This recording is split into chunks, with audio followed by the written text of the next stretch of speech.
Welcome back to From the Shed End. Welcome back to the channel. Hope everyone is doing well on this Wednesday morning. There's a lot to unpick. There's a lot to unfold. There's a lot to get involved with.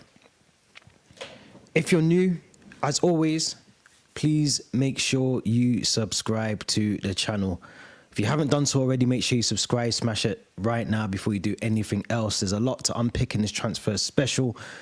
And also as well, we're on the road to 1,500 subscribers. We just hit our 1,000 milestone. So if you can, smash the subscribe button, like this video. Let's get the likes running up as well. Mini documentary series is coming to an end tomorrow, the last one tomorrow. Today will be David Luiz. Later on, if you missed Samuel Eto's, he was out yesterday as well. Cesar Spilicueta. So yeah, we've got a lot of mini documentary series for everyone to get involved in. Make sure you tune into those straight over on our channel. Linktree link in the description as well. As always, make sure you give us your thoughts. Big up Rich Money Makers in the chat already. Big up Legends. The Ajax deal will be done soon. It's Ajax trying to be greedy, but yeah, we're going to talk about all of that, Hato, all of that today. Going to get involved. Cucurella, talk about him. Jackson as well. A bit of talk about Jackson, Chilwell, Armando Broja. There's a lot to get involved in. So if you're here, get involved in the chats like Rich Money Makers. Don't be shy. Make sure you get involved. But let's start with Jorrel Hato, because I think this deal. I agree with Rich Money Makers. This deal will get done. This deal is going to get done. I don't think it's the deal's going to get done. The deal will get done. 1,000,000%. This deal's going to get done.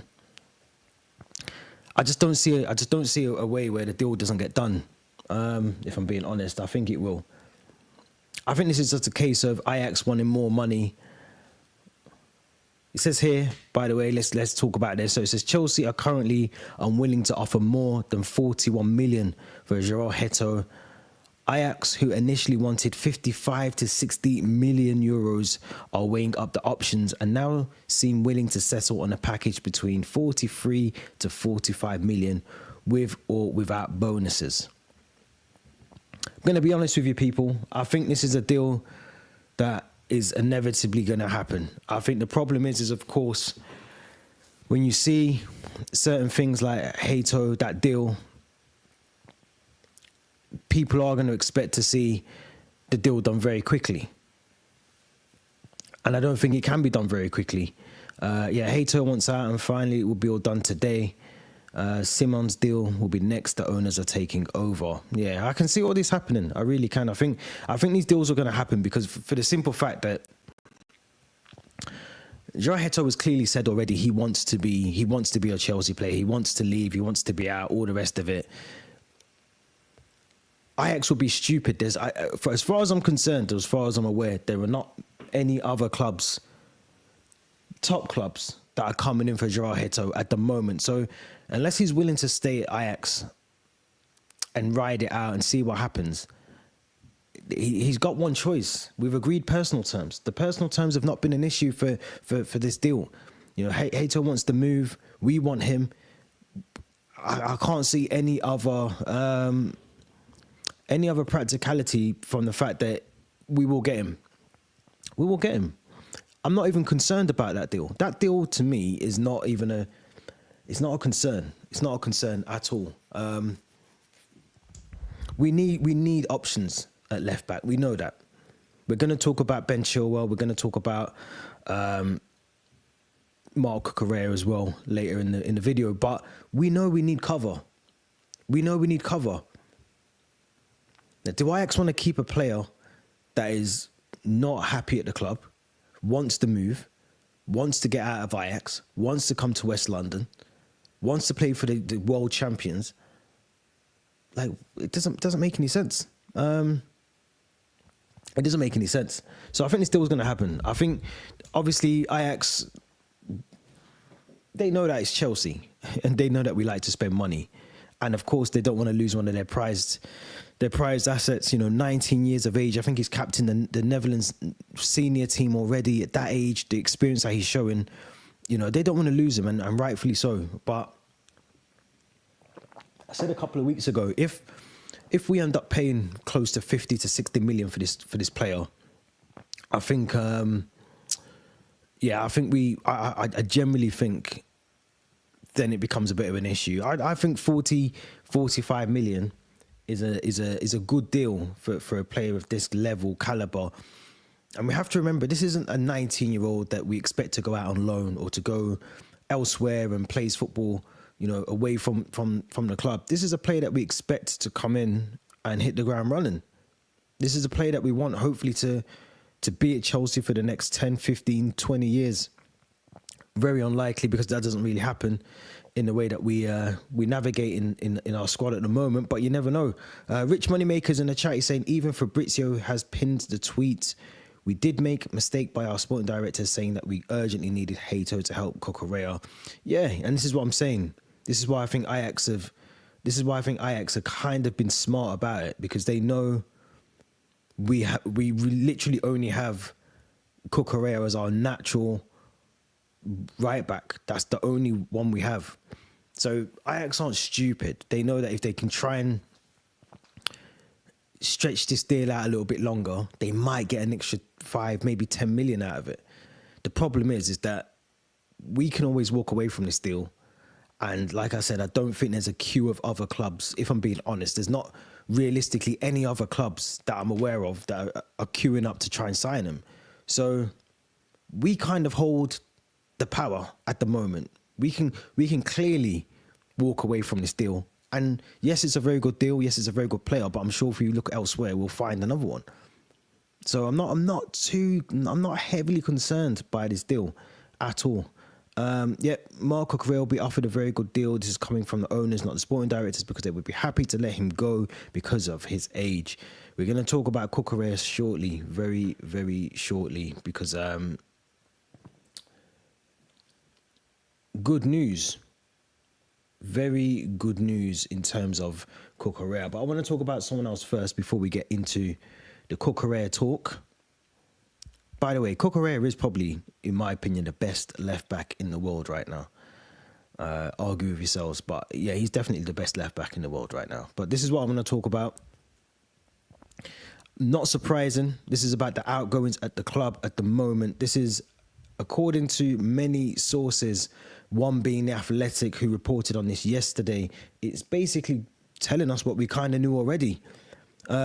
Difficulties in agreeing terms for some of our outgoing players. Chelsea are struggling to offload Ben Chilwell, who is yet to have a club come in for him.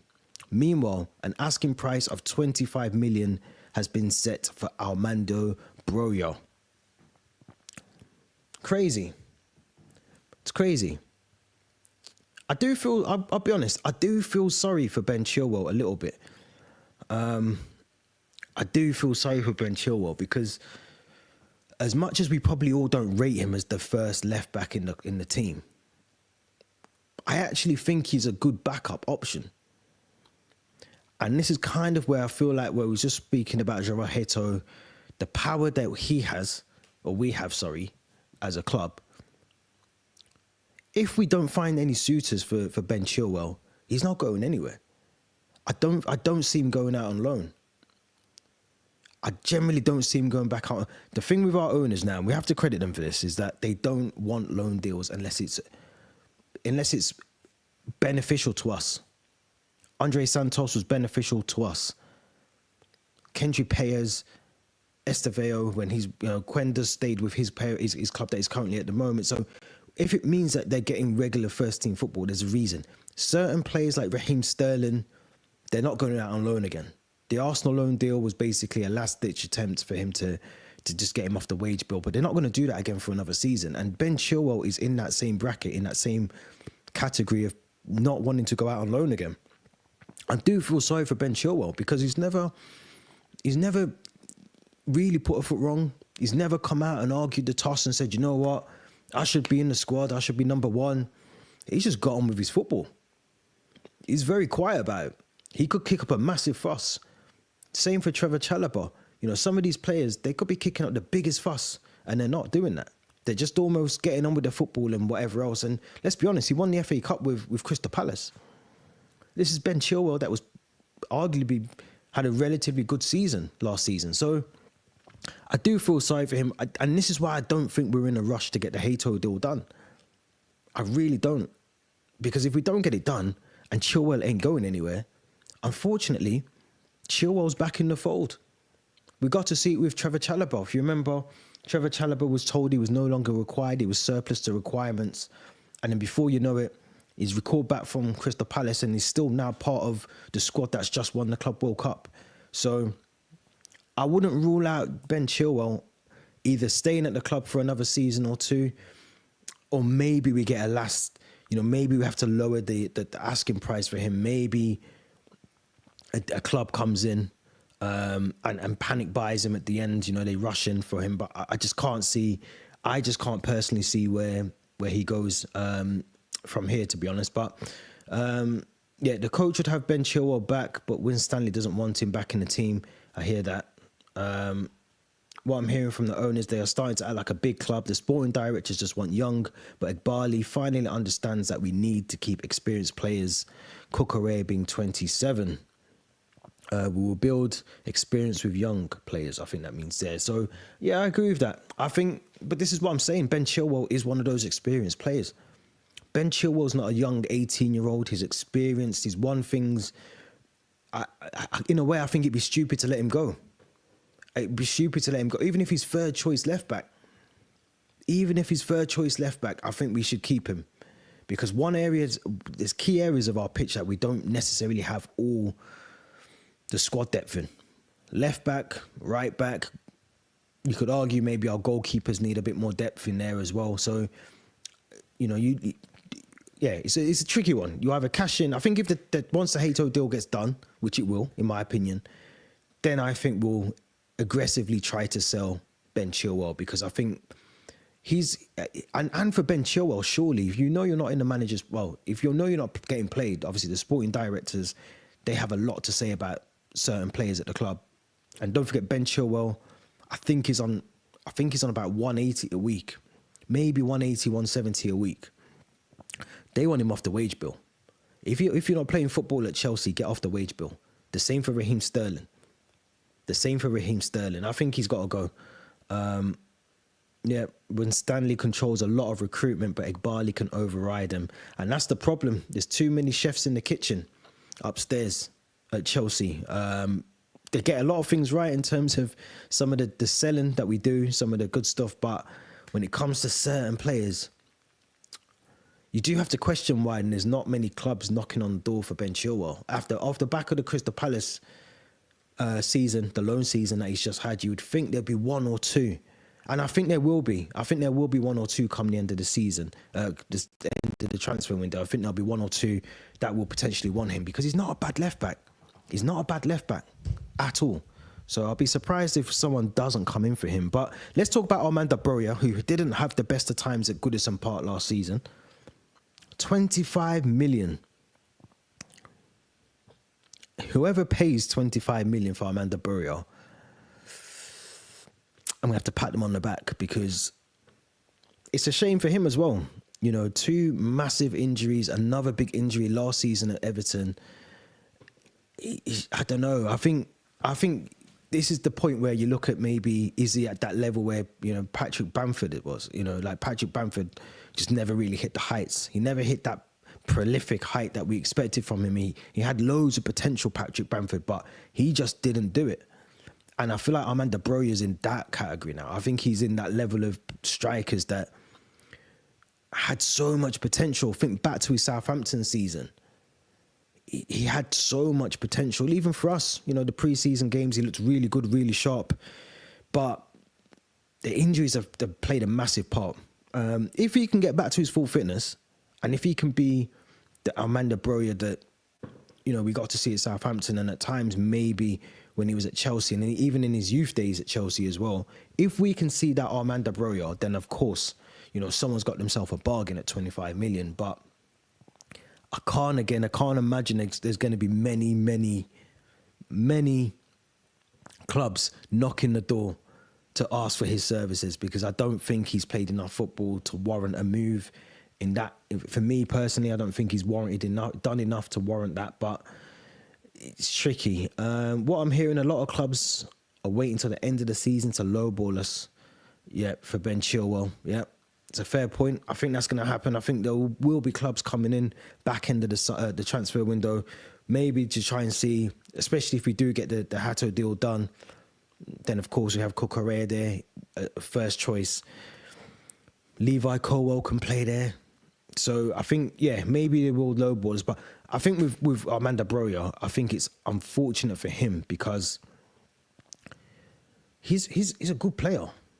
He's a good striker. The injuries have killed him. The injuries have absolutely killed him. And I think from the moment that you pick up those big injuries, it's always hard to come back. It is hard to come back. Hard to come back from those injuries because you just don't know. You just don't know what are you signing up for? You don't know as a club.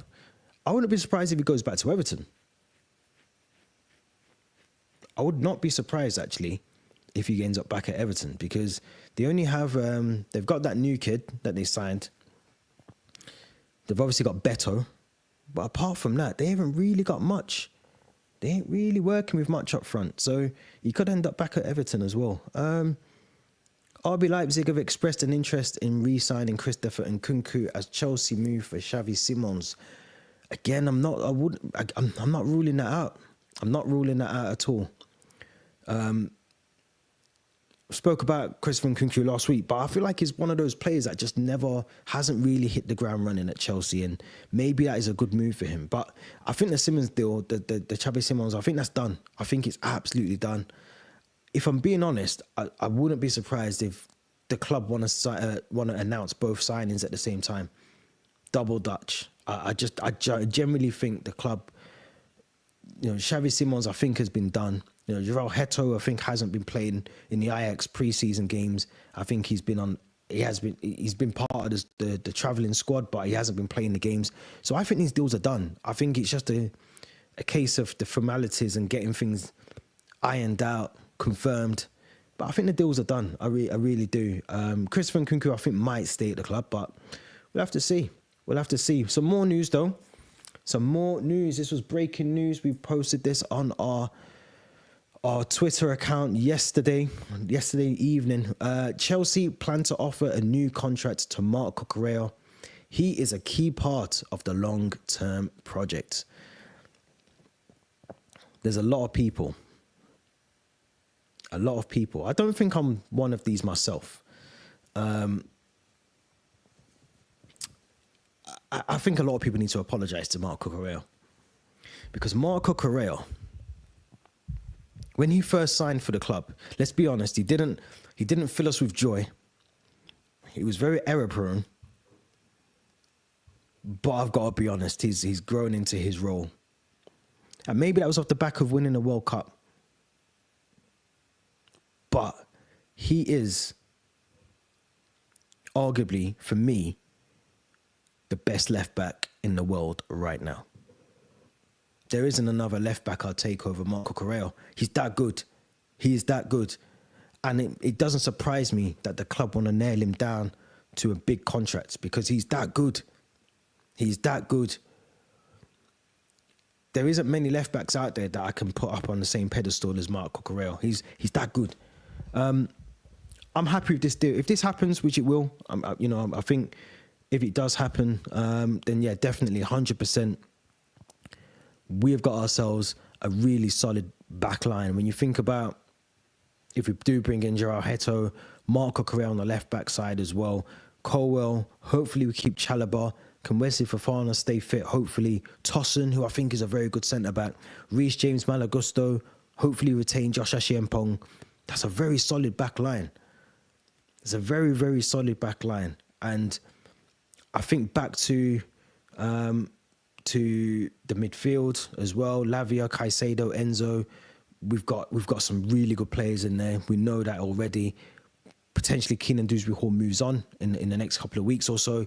But even in our attacking options now, I'm not too concerned. We're going to talk about Nicolas Jackson slightly in a minute as well. But João Pedro, Liam Delap looks solid for us as well. I keep saying it on every live stream, but I still think we bring in another striker. I really do. Or we bring in someone else. Crazy to think we almost loaned him to United in the summer of 2023. I forgot about that. And can you imagine? If we did that? I actually forgot we nearly loaned him out. And he would have stayed there. He would have been a loan with an option or mandatory to buy, and we would have lost out. And United would have benefited because they actually still need a left back. You know, they're still trying to push Luke Shaw out the door. But I forgot we nearly loaned him out. It's crazy. It's absolutely crazy. Let me know what you think in the chat, whether this is a good move for us, whether we should be retaining him. I personally think, like I said, he's probably, for me, the best left back in the world as it speaks right now. Clearly, you can see him lifting the World Club Championship there. You can see it. He's one of the best left backs in the world. Maybe I think as well. I think the fact that he's been allowed to play with probably a bit more freedom going forward has helped. I think the fact that he's had a lot of off-field issues as well, which we spoke about on the podcast. Maybe those things were playing on his mind when they were happening. You know, I think sometimes we've got to remember footballers aren't just robots. You know, they go through a lot. They go through a lot of stuff. So I'm happy with that deal. I think that's a really good deal. Really, really impressed with that deal if we can get that to happen. And also as well, we talk about lack of experience in our squad. He brings that. He brings the experience to the squad on and off the field. The same for Tosin. You can tell that they're the ones that kind of galvanise the team, rally round to get some of these younger players to tune in and understand what it means to win. You know, that winner's mentality. You know that he's got it. Yeah, you can see that he's got it in him. Marco Correa's on 175,000 a week, willing to push to 200,000. It doesn't surprise me. I mean, I think with our owners as well, what they try and do, and we've got to remember they do this a lot, is that they've done it with Mudryk. I think they did it with Nicolas Jackson. I think they did it with Enzo, I think, as well.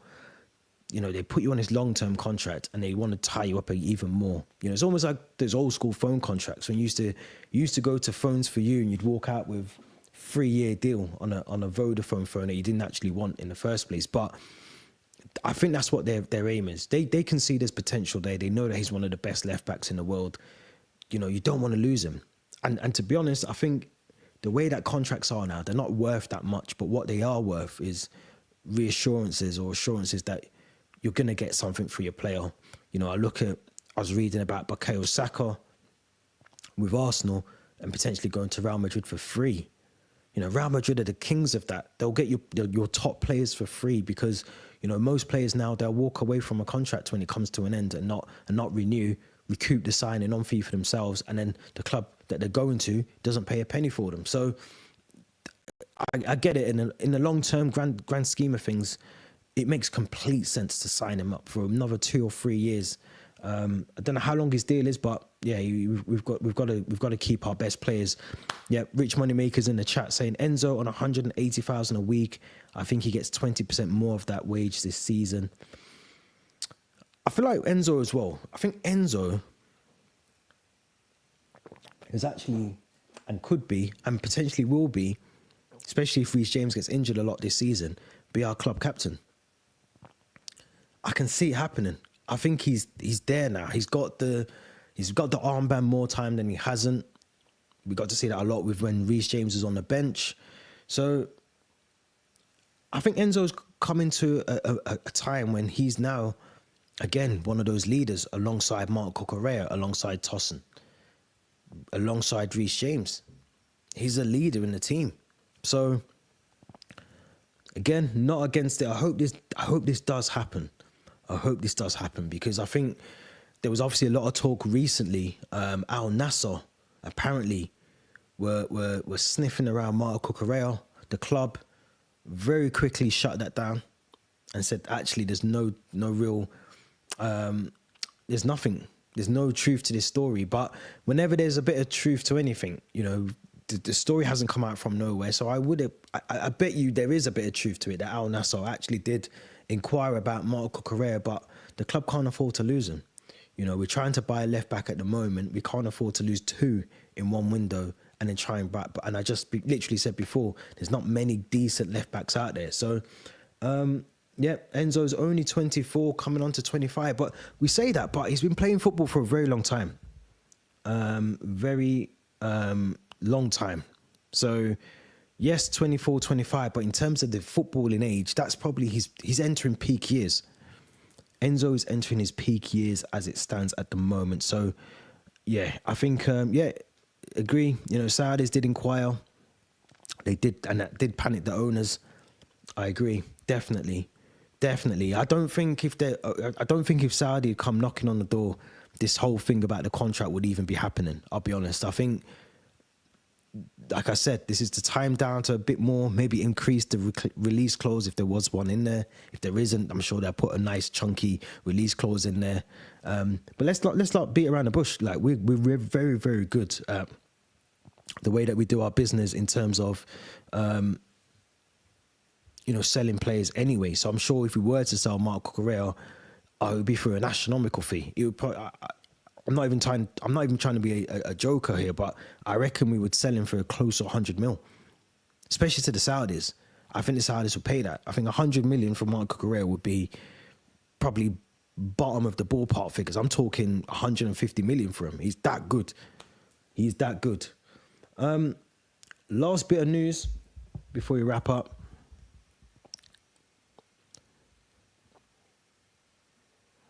Well, there's two actually. Let's talk about Nicolas Jackson very quickly. Let's talk about Nicolas Jackson, because Nicolas Jackson was very, very, very, very heavily linked with Manchester United last week, with talks apparently from the two clubs about to start. It all seems to have gone very, very, very quiet, and for this reason, according to many sources, Nicolas Jackson, in Nicolas Jackson fashion, has missed an opportunity. He's missed his chance because he wants more wages than United are willing to pay. And because of that, United are willing to walk away from any discussions with the player, his agent, and the club. I'm going to be honest. I think sometimes when someone throws you an olive branch, you've got to take it, because João Pedro is there. Liam Delap is there. Christopher Nkunku, as it stands, is there. He can play number 9. Pedro Neto is there. He can also play number 9. Nicolas Jackson, you are probably 5th or 6th in the line of number 9s. I don't think the chance for you to be playing regular football next season is there. Manchester United are opening a door. You might want to walk through it. I still think he leaves the club. I still think Nicolas Jackson leaves. I just don't know where, I don't know how, and I don't know when. But Newcastle have entered panic mode. And when they do that, especially if they lose Isak, which is very, very likely they will. I mean, he's not training. He's missed the kit promo launch. He's gone full villain on Newcastle. Now, if Isak leaves, there's no Callum Wilson. Ekatike's gone to Liverpool, their main target for the summer. I think they're going for Nicolas Jackson. He's going to end up either at Newcastle or Manchester United. I think Manchester United will still... It's Manchester United. They're as thick as 2 planks of wood. So I think that they will come back in for him at some point. I think they do come back in for him at some point. I think Newcastle get him. Newcastle have entered full panic mode. They bought Aaron Ramsdale on loan with an option to buy yesterday. They've lost down so many key targets. They brought in Elanga. They're losing Isak. And they lost down Ekatike. They're in panic mode. They are in absolute panic mode. There's talk about maybe Keenan Dewsbury-Hall going there. So many things happening. So I think personally, I think Nicolas Jackson will go. I think the fact that the club aren't pulling out the stops like they are for Marco Correa, and almost signing Jackson up for another 3 or 4 years, or giving out the press briefs to say that actually we want to retain him. There was some of that early on when the Club World Cup finished, but he's actually at the point now where I don't think he was first choice for us. He was first choice because he was the only choice last season. Now we've got options. I think he's third in the bunch of 3, and that's Liam Delap, João Pedro, and then you've got Nicolas Jackson. I think Delap and João Pedro are going to fight out for the number 1 spot. I think Jackson will move on. Personally, I think that's a really good deal. If we get this deal done with Newcastle or Manchester United, I think there'll be some sort of sell-on clause for us like we did for João Felix in there. I think it'd be good for him to move away from Chelsea. I mean, it hasn't worked out for him really. Yes, he scored some really good goals, some really crucial goals for us, but consistently he's not been good enough. So to go there, Newcastle, Manchester United or elsewhere, I think is a good move. I think it's a good move. I really do. Yeah, they didn't have to discuss Marco Correa's contract till next year. I agree with that. Like I said, I think the Saudis increased that, advanced it to this year. We are discussing a new contract with Moises Caicedo. Moises Caicedo on 150,000 a week, 20% more this season. Very important player, and Saudi inquire on him, but he's been told untouchable. I don't think any of our midfield are at risk for the next 2 or 3 seasons. The only one I think could be at risk eventually will be Enzo Fernandez, because I think if Real Madrid, which there's been talk about this for 2 years now, if Real Madrid do come knocking and actually seriously want Enzo Fernandez, first of all, they're going to have to pay, because I think I'm sure he's on like an 8-year deal still, 7-year deal. And because he's South American, you know what these South American players are like? They're going to want to go. They're not going to turn down Real Madrid or Barca. So if he goes, I think out of those 3, when I talk about Lavia, I talk about Caicedo and Enzo, I think Enzo's the one where I could see potentially moving on for a nice fee, a very good fee, if I'm being honest. I think he's, I don't think he turns down, I don't think he can turn that down, to be honest. But I wanted to talk about one more thing before we wrap up. Don't forget to like the video, share your thoughts in the comments. Mini documentary series is also out now as well, so make sure you head over to there afterwards. Linktree link is in the description. Smash the likes on this video as well. Let's get the numbers up. Let's run those numbers up. Oh yeah, look, every time I do a live stream, there's a reason why I do not mention this guy's name. Winstanley is pushing for Garnacho, but the owners will not spend a lot of money for Garnacho. A lot of senior management are concerned about Garnacho's attitude, and rightfully so. So they should be. I'm hearing 30 million is the most we'll pay for Garnacho. The most we'll pay for Garnacho is 30 million. My concern with Garnacho, and I've said it before, I'm going to keep saying it on here, I feel like he only wants to move because he wants to stay in the Premier League. If it was West Brom and they were still in the Premier League and they were offering 40 million, I think he'd go there. I don't think he cares what club it is. He just knows that we were interested in him at some point. His agent's probably trying to wrangle this move to get him to Stamford Bridge. I don't think he actually cares if he comes to Chelsea. He just it stinks a bit like when Raheem Sterling went to Arsenal. Sterling didn't care about the move to Arsenal.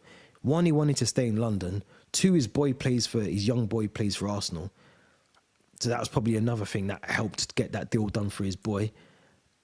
And he wanted to keep his money. He wanted to keep his wages. I think Garnacho's the same. And of course, we know that Enzo's there as well. And I think if Enzo is endorsing his move, then I have to look at him. I hope he's not doing that, but there seems to be something going on. This story is not going away. The Garnacho story is just not going away.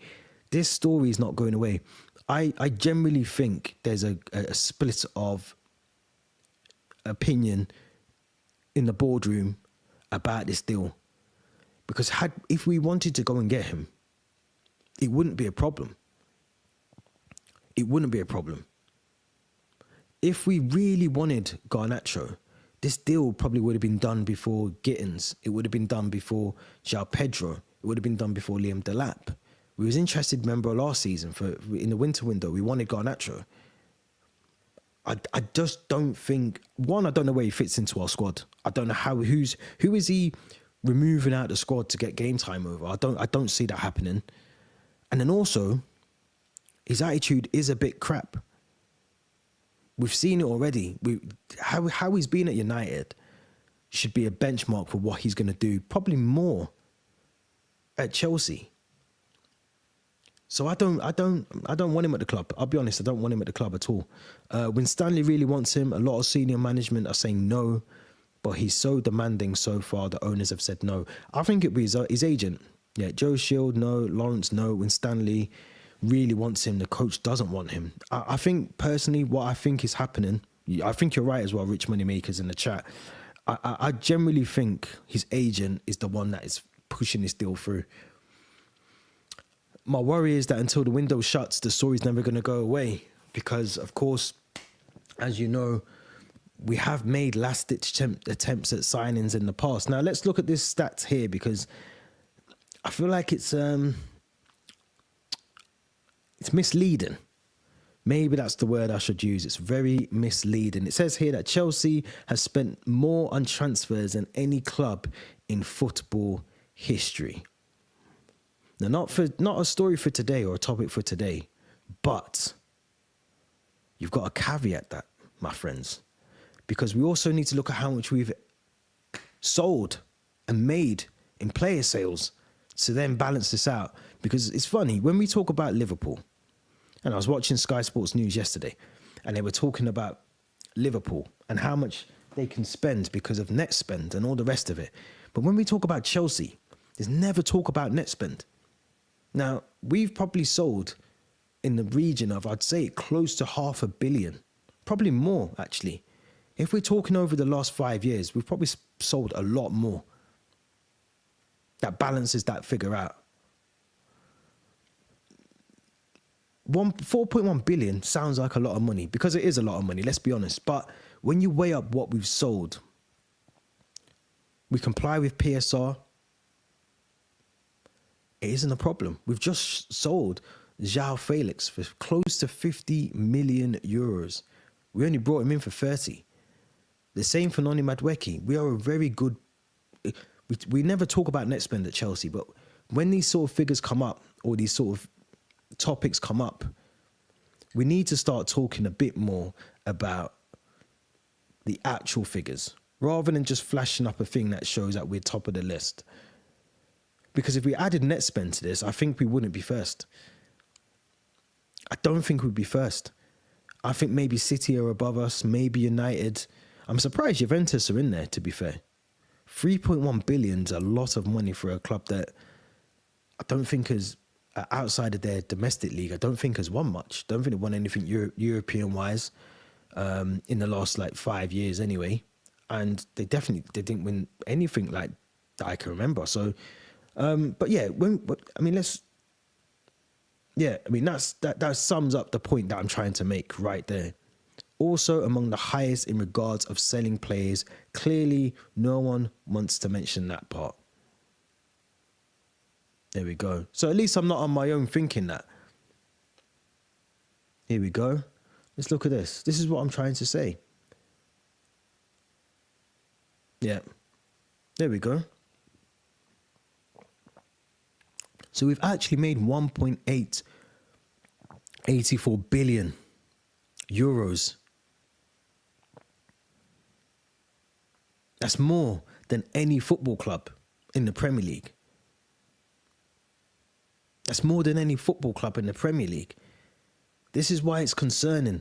The narrative's got to be stopped, because, you know, everyone will say basically that we're spending loads of money, but we're actually good at selling players. And that's before Paul and Stanley and Blue Co and all the rest of it. You think back to Marina Granovskaya, those days, those eras were where we were selling players.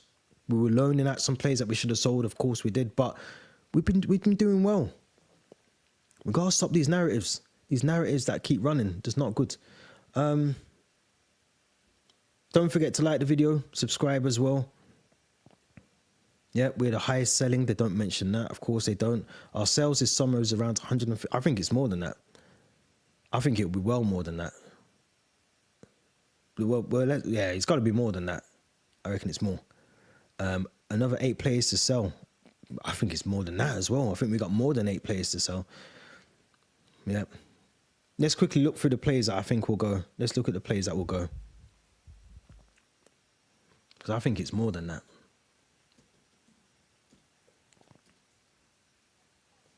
Got to think about Carney Chukwuemeka as well. There's loads of players. There's absolutely loads. And we just sold a player to Strasbourg for 8 million today or yesterday. So there's loads of players. There's absolutely loads of players to go.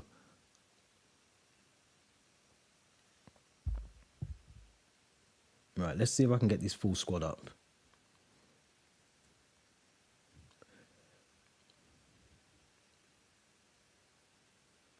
This is why the narratives have got to stop.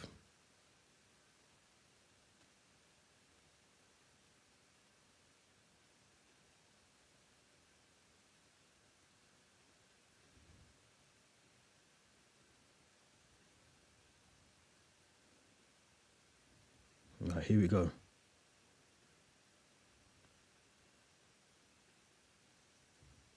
So this is all the squad. This is the squad that we've got.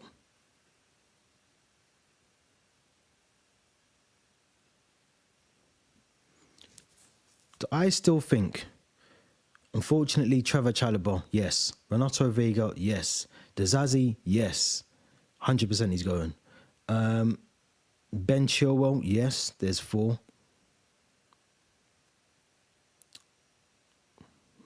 I might have to put Josh Ashiempong in that category. There's 5. Ugunchukwu, 6. I think he goes. Keenan Dewsbury Hall, 7. 8. Carney Chukwuemeka, I think he goes. Raheem Sterling, 9. I think Nkunku, 10. Brozier, 11. David Datro Fofana, 12. I forgot we even had him. And that's not even the full squad. There's players that are missing in that squad. So I think when people talk about how much we spent, we're very good, very, very good at selling players as well. And this is what people forget, that when we sell players, we sell well. Sell very, very well. Very well. Yeah, saying here that Trevor Chalobah might stay because we send Sarr back, I've been told.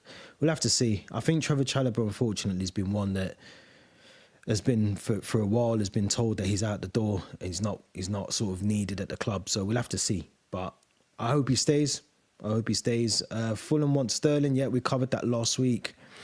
One of the live streams. I think that will happen. I think, again, he wants to stay in London. Like I said, his boy's playing for Arsenal.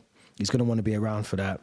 I can't remember how old he is now, but he's probably got, another 2, maybe 3 years in him, Raheem Sterling. So we'll have to see. But don't forget to like this video. Don't forget to hit the subscribe button, all of that good stuff. Make sure you run the numbers up on this. We've also got 2 more days of the mini documentary series. Today is going to be David Luiz.